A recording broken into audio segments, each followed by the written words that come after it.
Payée en 3, 4, 10 fois sans frais, on la voit partout cette offre. Elle a l'air géniale, presque trop belle pour être vraie, non? C'est la fameuse promesse du Buy Now, Pay Later, le paiement fractionné, qui a complètement envahi nos vies, que ce soit en ligne ou même en magasin.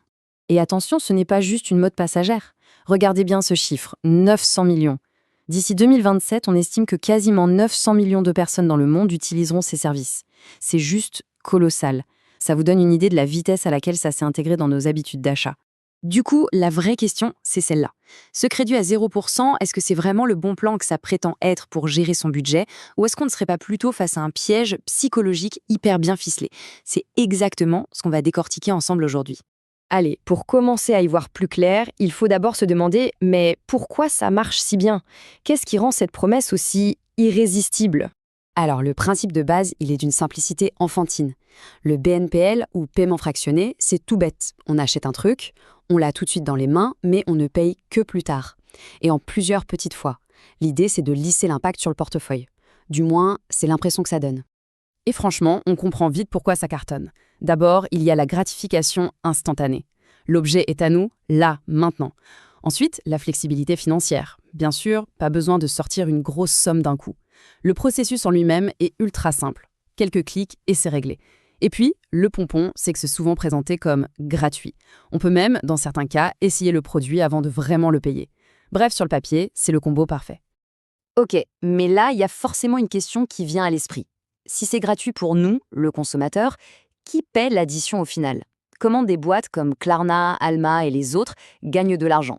C'est là qu'on commence à soulever le capot et à regarder la mécanique. Et pour tout comprendre, il suffit d'écouter cette phrase qui vient d'un des cofondateurs d'Alma, donc quelqu'un qui sait de quoi il parle. Il dit « Le BNPL, ce n'est pas du paiement, c'est du marketing ». Et là, tout s'éclaire. Le point clé, il est là, ce n'est pas un service financier pour le client, c'est avant tout un outil marketing surpuissant pour les vendeurs. Voilà le secret, noir sur blanc. Quand on paye avec une carte bancaire classique, le commerçant paye une commission, on va dire, autour de 0,5%. C'est pas grand-chose. Mais avec le paiement fractionné, eh bien cette commission, elle explose. On passe à une fourchette entre 2 et 6%. Pour le vendeur, c'est jusqu'à 12 fois plus cher. Ça fait une sacrée différence. Alors on peut se demander, mais pourquoi les commerçants acceptent de payer une commission aussi élevée? La réponse est simple, pour eux, c'est un investissement hyper rentable. Les chiffres sont éloquents. Le taux de conversion, c'est-à-dire les gens qui vont jusqu'au bout de leur achat, il bondit de 20 à 30%. Et le panier moyen, donc ce que les gens dépensent en moyenne, il grimpe de 30 à 50%.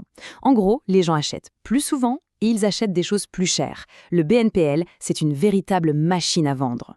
Bon, maintenant qu'on a vu le modèle économique, on va passer à la partie la plus fascinante, la psychologie. Comment ça se fait que ça nous influence à ce point? Parce que tout le succès du paiement fractionné, en fait, il repose sur des mécanismes psychologiques très fins, des biais cognitifs qu'on a absolument tous.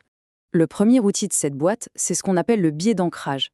C'est une tendance qu'a notre cerveau à s'accrocher comme une moule à son rocher, à la toute première information qu'on lui donne. Cette info devient une sorte de référence, une ancre, et elle va influencer toutes nos décisions par la suite. Prenons un exemple tout simple. On veut acheter une télé. Au lieu de voir le prix total, disons 1 000 €, ce qui peut faire un peu peur, notre cerveau va s'ancrer sur un chiffre beaucoup plus petit, beaucoup plus digeste, 250 € par mois. Et là, tout change. Le prix total est relégué au second plan et la décision d'achat devient soudain beaucoup plus facile. Deuxième mécanisme super puissant, le biais du présent. L'idée, c'est qu'on a tous une préférence naturelle pour une petite récompense immédiate plutôt qu'une plus grosse récompense plus tard. En gros, on veut le plaisir tout de suite et on est tout à fait d'accord pour repousser la douleur à plus tard. Et là, on voit où je veux en venir. Le paiement fractionné est le champion du monde pour exploiter ce biais. Il sépare complètement le plaisir d'avoir l'objet, qui est instantané, de la douleur de payer, qui elle est découpée en petits morceaux et reportée dans le futur. On a le beurre et l'argent du beurre. Du moins à court terme. Notre cerveau est aux anges, il a sa récompense sans la punition financière immédiate qui va avec. Évidemment, ce serait trop beau si ça s'arrêtait là. Les conséquences, elles, finissent toujours par arriver. Et c'est là qu'on plonge dans la face un peu plus sombre de cette fameuse flexibilité, les risques financiers qui sont bien réels. Le vrai danger, en fait, ce n'est pas un seul achat en plusieurs fois. C'est l'accumulation de plein de petites dettes. On appelle ça la fragmentation de la dette. On a une petite somme chez Klarna, une autre chez Alma, encore une autre ailleurs. Séparément, ça n'a l'air de rien, mais mise bout à bout, ça crée une sorte de dette invisible, super difficile à suivre. Et le risque, c'est de glisser tout doucement vers le surendettement sans même s'en apercevoir. Sans parler du fait que si on manque un paiement, les pénalités et les frais de la banque peuvent vite faire grimper la facture. Et le pire, c'est que c'est d'une facilité déconcertante. Depuis son smartphone, en quelques clics, on peut créer ses micro-dettes à la chaîne. L'acte d'achat est tellement fluide, tellement dématérialisé, qu'on en oublie presque qu'on est en train de s'engager financièrement. S'entretient une illusion de solvabilité qui peut être vraiment dangereuse. Tenez, un chiffre qui donne à réfléchir.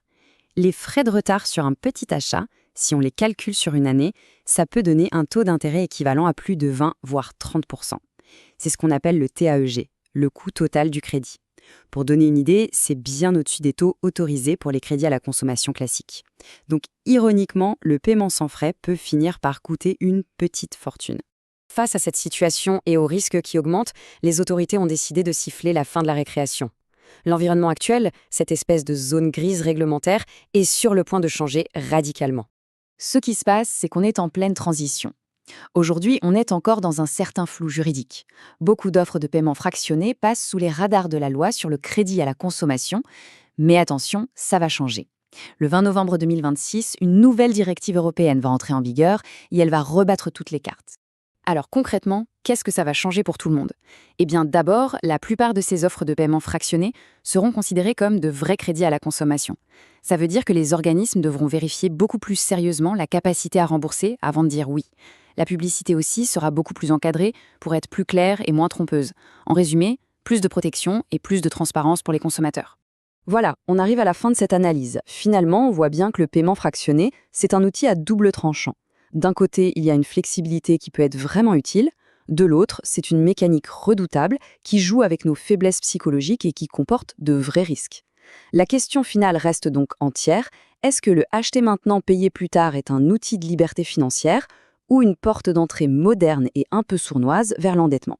La réponse, finalement, elle dépend sans doute de la conscience et de l'usage que chacun en fait.